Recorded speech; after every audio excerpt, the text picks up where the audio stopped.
अस्सलाम वालेकुम viewers, welcome to MJ learning point. आज का हमारा टॉपिक है काइंड्स ऑफ वर्ब।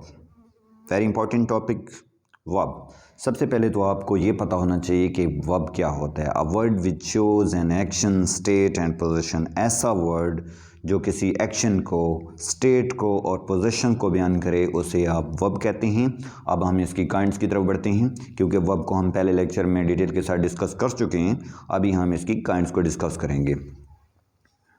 सबसे पहले काइंड में आता है प्रिंसिपल वर्ब। प्रिंसिपल वर्ब कौन से होते हैं? A verb which is used with the helping verb to show the action.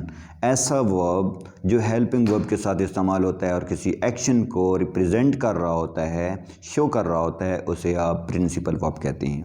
For example I am writing. अब देखें, एम इसका हेल्पिंग वर्ब है, राइटिंग इसके साथ मेन वर्ब यूज़ हो रहा है, तो राइटिंग जो है इसका एक्शन वर्ब हुआ या प्रिंसिपल वर्ब कहते हैं इसे।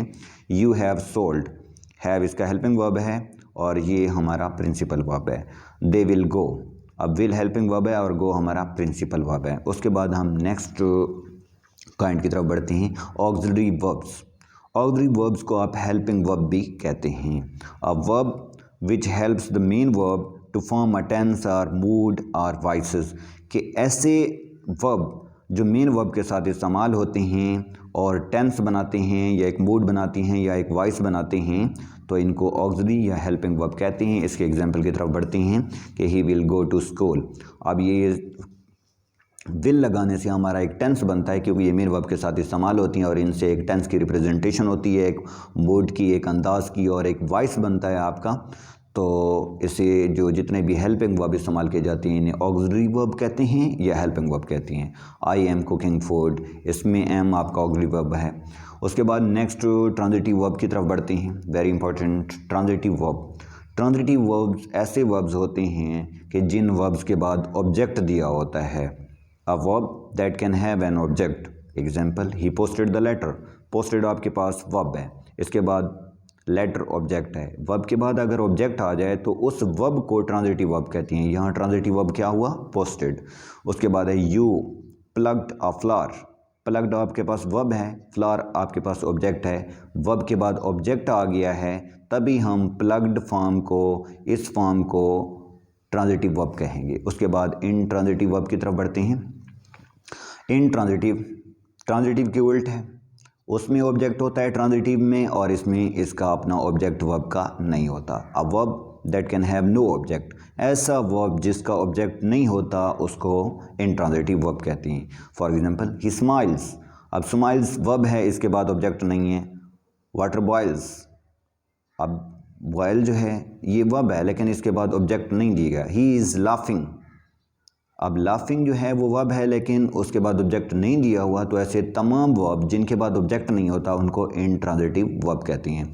अपनी लास्ट काइंड की तरफ बढ़ते हैं, लिंकिंग वर्ब।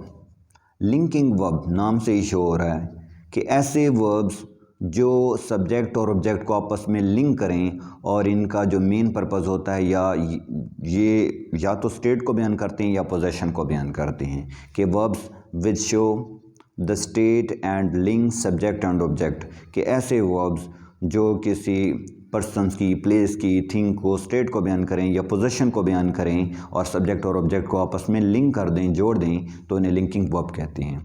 इसके एग्जांपल में देखें, आई एम अ बॉय। अब इसमें कोई एक्शन वर्ड नहीं है, I am a boy. Am जो है इसमें लिंकिंग वर्ब है और सब्जेक्ट और ऑब्जेक्ट को आपस में जोड़ रहा है। देखें, अगर हम इस लिंकिंग वर्ब को हटा दें, आई अ बॉय, तो कोई सेंस नहीं बनता। इस एम ने लिंक किया हुआ है सब्जेक्ट और ऑब्जेक्ट को। He has a car.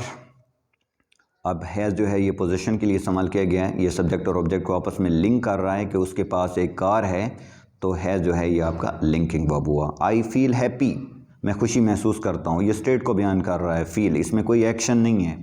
I feel happy. अब फील ने सब्जेक्ट और ऑब्जेक्ट को आपस में कनेक्ट किया हुआ है, लिंक किया हुआ है और फील को हम लिंकिंग वर्ब कहते हैं। आज का हमारा टॉपिक यहीं पे इख्तिताम पजीर हुआ। इंशाल्लाह हम नेक्स्ट लेक्चर के साथ मिलते हैं।